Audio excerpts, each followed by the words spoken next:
여러분, 잘 지냈죠? Anda baik-baik saja bukan? Saya harap semua dalam keadaan sehat tak kurang suatu apapun. Seperti biasanya, kali ini pun kita akan belajar mengenai dua hal. Yang pertama adalah tentang elkeo dan yang berikutnya adalah tentang nengot. Mari kita mulai pelajaran kita. Apakah elkeo dan bagaimana cara menggunakannya? Elkeo adalah ungkapan yang digunakan untuk mengungkapkan kemauan pembicara atau digunakan oleh pembicara untuk menyampaikan tekad yang kuat layaknya sebuah janji kepada lawan bicara. Ingat, elkeo hanya bisa digunakan bersama dengan kata kerja saja. Dalam bahasa Indonesia, elkeo bisa diterjemahkan dengan akan ... Hal yang perlu diperhatikan di sini adalah yang bisa menjadi subjek dari kalimat elkeo hanyalah kata ganti orang pertama tunggal seperti saya dan aku, serta kata ganti orang pertama jamak yaitu kami dan kita. Bagaimana cara menggabungkan kata kerja dengan struktur elkeo? Ya, jika bentuk dasar dari kata kerja tersebut berakhiran dengan vokal atau konsonan real, maka digunakan realkeo. Sebagai contoh, memberi, juda, menjadi julkeo. Akan aku berikan. Membuat, mandelda, menjadi mandelkeo. Akan aku buat. Selanjutnya, bila akar kata kerja tersebut berakhiran dengan konsonan, dalam hal ini tentu saja selain konsonan real, maka bentuk dasar kata kerja tersebut dilekati dengan elkeo. Contohnya adalah mencari, 찾다, menjadi 찾을게요. Akan aku cari. Makan, 먹다, menjadi 먹을게요. Akan aku makan. Sekali lagi, elkeo atau realkeo menyatakan kemauan atau tekad yang kuat dari orang yang berbicara. Mari kita coba terjemahkan kalimat berikut. Jangan lupa untuk menirukannya. Sebentar lagi akan kutelepon kamu. 이따가 전화할게요. Ya, dalam kalimat tadi terkandung makna bahwa pembicara seperti setengah berjanji kepada lawan bicaranya untuk menelpon. Contoh berikutnya, saya bertekad untuk berhenti merokok tahun ini. 올해 담배를 꼭 끊을게요. Ya, dalam kalimat tadi pembicara menyatakan kemauannya yang kuat untuk berhenti merokok. Contoh selanjutnya, saya yang akan membereskan pekerjaan ini. 작업을 제가 정리할게요. Dalam kalimat ini, pembicara menyatakan kemauannya yang kuat untuk membereskan pekerjaan tersebut. Nah, selanjutnya, mari kita menyimak percakapan berikut ini.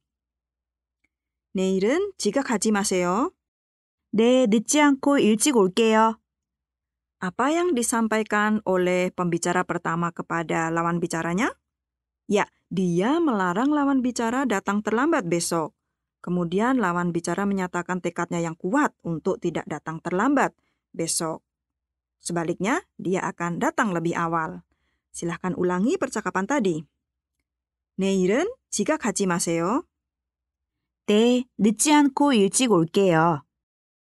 Percakapan selanjutnya, 사리 씨, 내일 뭐 준비할래요? 저는 과일을 준비할게요. Sari, besok kamu mau mempersiapkan apa? Dalam kasus ini, Sari ditanya untuk acara besok apa yang mau dia persiapkan atau apa yang mau dia lakukan, apa yang mau dia bawa. Kemudian, Sari berjanji dia yang akan menyediakan buahnya.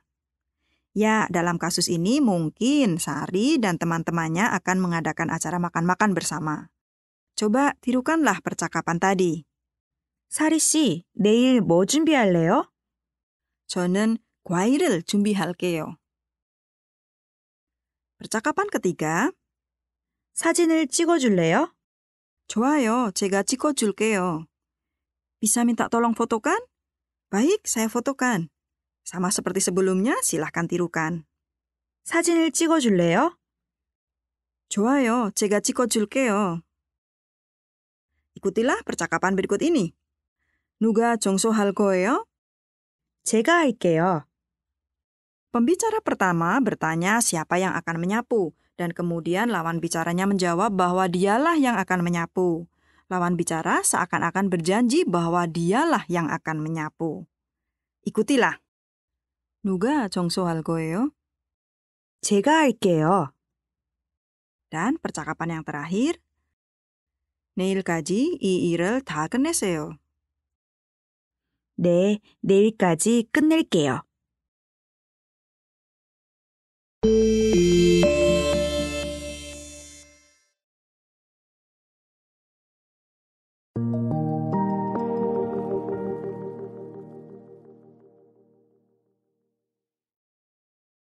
Tata bahasa selanjutnya adalah tentang nengot.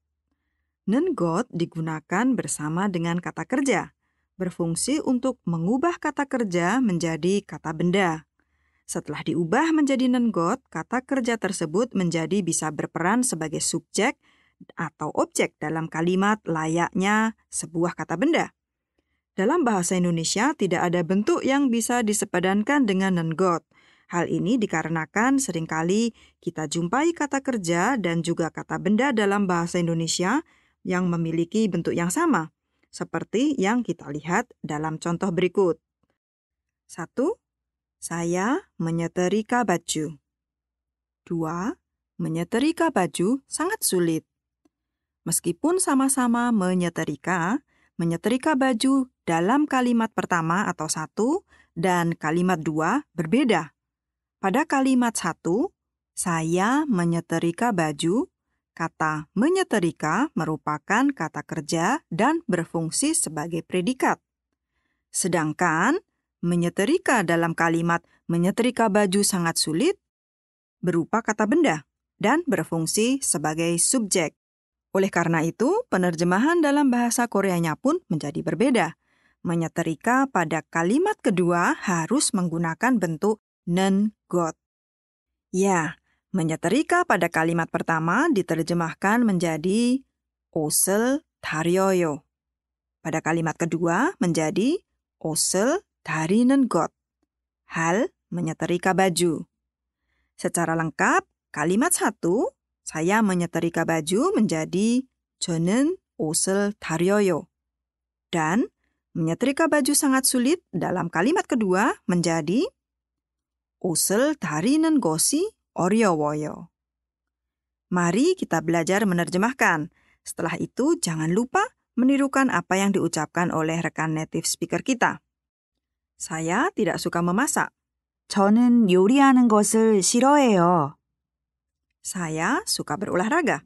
저는 운동하는 것을 좋아해요. Ketika menyapu, ada baiknya kalau kita membuka jendela. 청소할 때 창문을 여는 것이 좋아요. Saat hujan turun, tidak baik mencuci baju.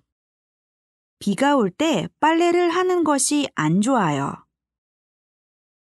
Berikutnya, mari kita dengarkan bersama-sama percakapan dua orang berikut ini. Percakapan pertama, 요리하는 것을 좋아하세요? 아니요, 먹는 것을 좋아해요. Apakah arti percakapan tadi? Ya, pembicara pertama menanyakan apakah lawan bicara suka memasak. Kemudian lawan bicara menjawab bahwa dia suka makan. Maksudnya dia tidak suka memasak, sebaliknya dia suka makan. Dengarkanlah sekali lagi, kemudian tirukanlah. 요리하는 것을 좋아하세요? 아니요, 먹는 것을 좋아해요. Percakapan kedua. 책 읽는 것을 좋아하세요? 아니요, 노래를 듣는 것을 좋아해요. Apakah lawan bicara suka membaca buku? Ternyata tidak, dia lebih suka mendengarkan musik. Silahkan tirukan percakapan tadi.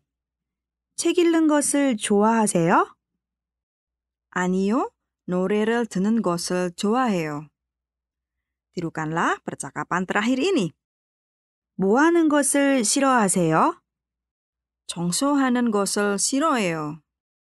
Apa yang tidak disukai oleh orang kedua? Ya, betul sekali. Dia tidak suka menyapu atau beres-beres. Teman-teman, sebelum kita akhiri, kita review kembali pelajaran kita kali ini. Yang pertama, elkeo digunakan untuk menyatakan kemauan atau tekad yang kuat dari pembicara. Kemudian, nengkos adalah struktur yang digunakan untuk mengubah kata kerja menjadi kata benda. Bagaimana? Apakah Anda sekalian sudah paham dengan dua tata bahasa yang kita pelajari barusan? Jika masih ada yang belum jelas, silahkan dengarkan sekali lagi dan jangan lupa baca bukunya. 공부하는 것을 잊지 마세요. Selamat belajar dan sampai jumpa di pelajaran berikutnya.